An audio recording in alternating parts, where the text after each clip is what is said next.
Բարև ձեզ սիրելի հայրենակիցներ, այսօր մարտի 27-ն է եւ սա արդեն մեր երկրորդ հաղորդումն է։ Այս հաղորդման ընթացքում, ինչպես եւ միշտ, խոսելու ենք Հայաստանից, սկսելու ենք Հայաստանով եւ վերջում անդրադառնալու ենք միջազգային կարևոր հարցերի,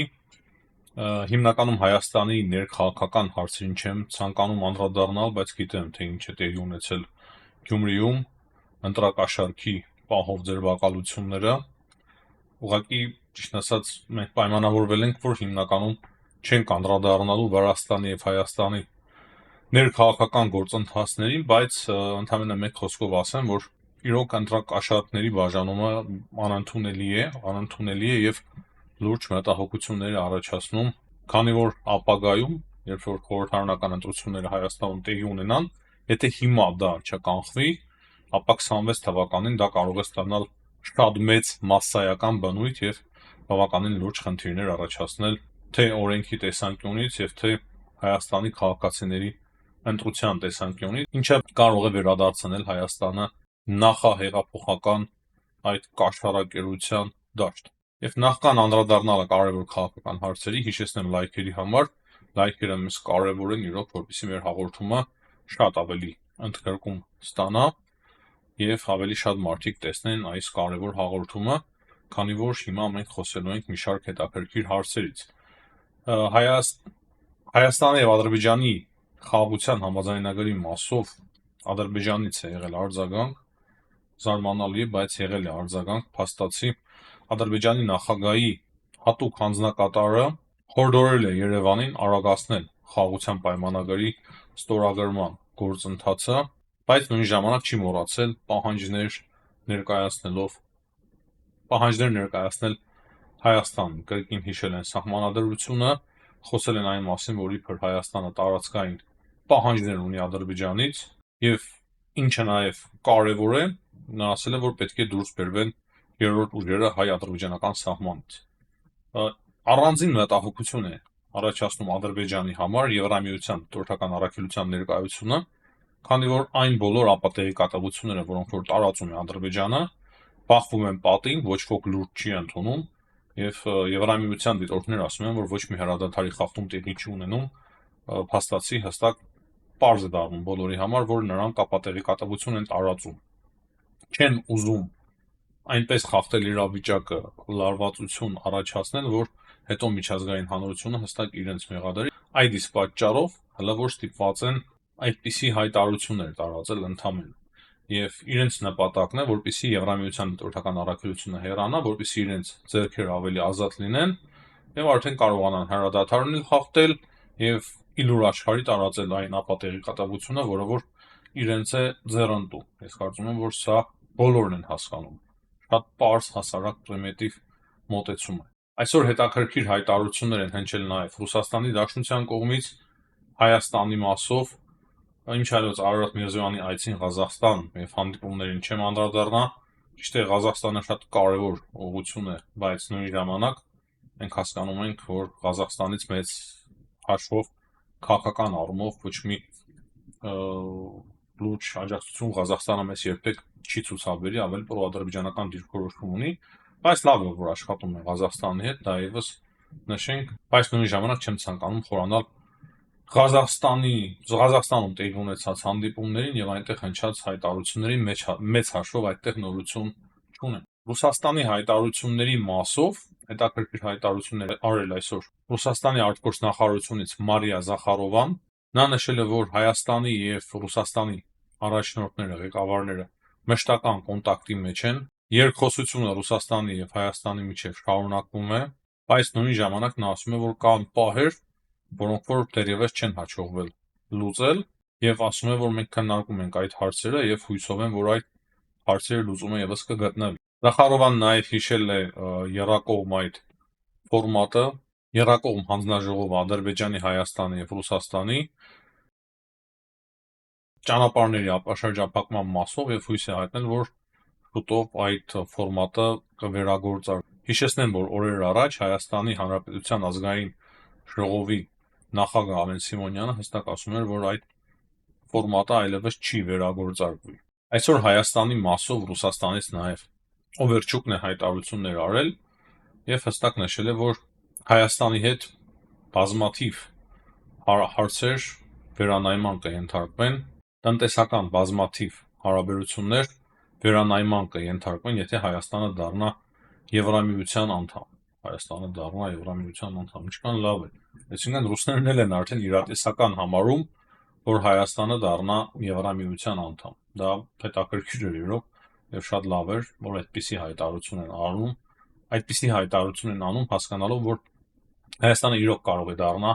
մի օր Եվրամիության անդամ։ Նա ասում է, որ ինքը ծանոթացել է այդ օրենքի տեքստին եւ ասում է, որ այնտեղ գրված է ամեն ինչ, որ լավ է, իրենք միանում են ամեն ինչին լավ, ընդդեմ ամեն վատի։ Բայց նա ասում է, որ դա Հայաստանի ներքին գործն է, այսինքն Եվրամիության անդամ դառնալ թե ինչպես, բայց նույն ժամանակ նա ավելացրել է, որ Հայաստանը պետք է ընտրություն կատարի Եվրամիության եւ Եվրասիական միության միջև, այսինքն հստակ ասում է, որ Հայաստան, դու պետք է ընտրություն կատարես Եվրամիության եւ Եվրասիական միության միջև, դա խոսում է տնտեսական աճերի մասին եւ այլն, ու նույն ժամանակ նման բան է ասում, այսինքն հստակ հասկացնում է, որ Հայաստանը կզրկվի բազմաթիվ հնարավորություններից տնտեսության մասով, ըստ Օվերչուկի, այդպես կլինի, եթե Հայաստանը անդամակցի Եվրամիությանը, բայց մենք բոլորս էլ հասկանում ենք, որ Հայաստանը եթե անդամակցի Եվրամիությանը, մեծ տնտեսական հնարավորություններ կբացվեն Հայաստանի համար։ Եվրամիությունը շատ անգամներով ավելի հարուստ է, քան Ռուսաստանը, եւ Եվրամիության տնտեսությունը անգամներով ավելի հարուստ է,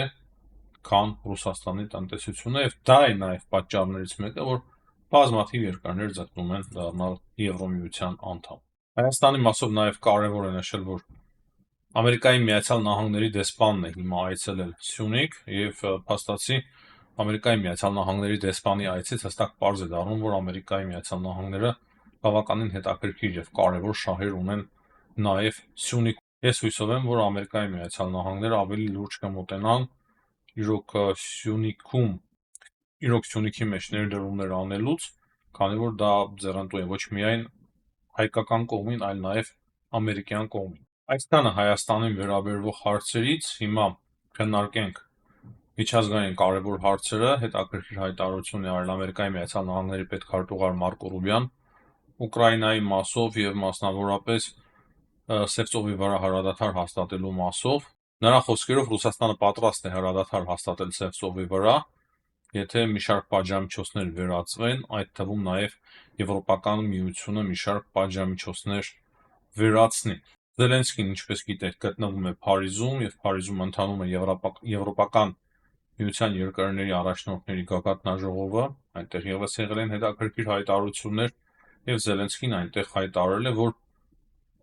հատուկ բանականաց Ուիտկոֆի հայտարարությունները Ամերիկայի Միացյալ Նահանգներից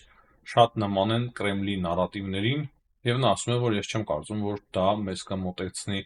խաղաղության։ Ու դրանից բացի ոչ թե խաղաղությունն է մոտեցնելու, այլ ուղղակի ճնշումն է թույլատնելու Ռուսաստանի նկատմամբ։ Այդպիսի հայտարարությունները ճնշումն են թույլատնում Ռուսաստանի նկատմամբ։ Եվ հետաքրքիրը այն է, որ հիմա հենց այդ գագաթնաժողովի ընթացքում մամուլը քննարկում է եվրոպական զորքերի տեղակայումը Ուկրաինայում, չնայած որ երկար է այս հարցը քննարկում, մենք էլ այստեղից շատ երկար քննարկում ենք եւ կոնկրետ դերևս կարծես որոշում չկա, բայց այստեղ ասվում է լրատվամիջոցների տարբեր հրապարակումներում կան կարծիքներ, որ կարող է նույնիսկ Դնեպրի երկայնքով, Դնեպր գետի երկայնքով տեղակայվեն խաղաղապահ զինվորականներ Եվրոպական միության կողմից։ Հետաքրքիր հայտարարություն է արել նաև ՆԱՏՕ-ի գլխավոր քարտուղար Մարկ Ռյուտեն, ես ներկայացրի նրա հայտարարության մի մասը նախորդ հաղորդման ընթացքում, որտեղ որ նա ասում էր, որ Ռուսաստանի հետ հարաբերությունները նույնիսկ հրադադարը, եթե հաստատվի, չեն վերականգնվի, այսինքն Ռուսաստանի նկատմամբ բազմաթիվ հարցեր կան, եւ հիմա էլ ասում է, որ եթե Ռուսաստանը հանկարծ հարձակվի Լեհաստանի վրա, ապա ջախջախիչ պատասխան է ստանալու Ռուսաստանի Դաշնությունը։ Եվ հիշեցնեմ, որ վերջին շրջանում շատ էր քննարկվում, որ Ռուսաստանը իբր կարող է հարձակվել Լեհաստանի վրա կամ եվրոպական այլ երկրների վրա, անկեղծ ասած ես այդպես չեմ կարծում, որ Ռուսաստանը կարող է ի վիճակի է, ավելի ճիշտ ի վիճակի է հարձակվել ՆԱՏՕ-ի որևիցե երկրի վրա, բայց եվրոպական երկրները բավականին լուրջ են այդ հարցը քննարկում, եւ դա է երևի պատճառներից մեկը, որ այդպիսի հայտարարություն է արել Մարկ Ռյուտեն։ Մի շարք հայտարարություններ են եղել նաեւ Մակրոնի կողմից, հետաքրքիր է նաեւ այն է, որ Մակրոնը այդ գագաթնաժողովը սկսվելուց առաջ զանգահարել է նաեւ Դոնալդ Թրամփին, Դոնալդ Թրամփի հետ հեռախոսազրույց է տեղի ունեցել, ամեն ձևով միշտ Էմանուել Մակրոնը փորձում է կապը պահպանել Ամերիկայի Միացյալ Նահանգների հետ։ Նույնն է անում նաեւ Մեծ Բրիտանիայի վարչապետ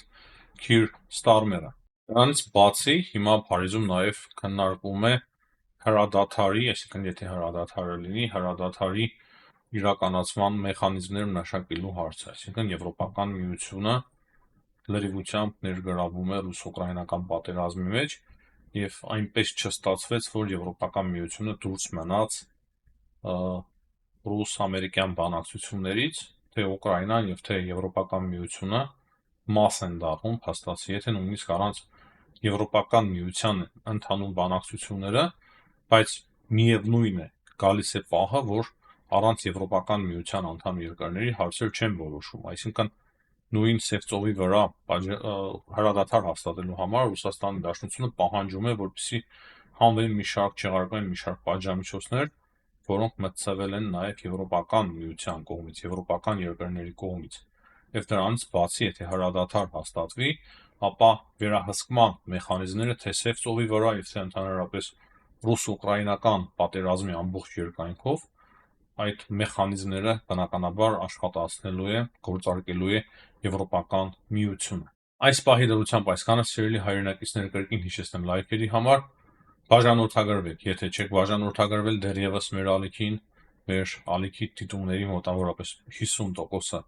ոչ բաժանորդագրված, հիմնականում նաև լինում է, որ նոր հետևորդներն են, այդ իսկ պատճառով միշտ կոչ եմ անում անպայման նաև բաժանորդագրվել մեր ալիքին եւ գրել ձեր կարծիքը մեկնաբանությունների մեջ։ Հաջողություն, կհանդիպենք։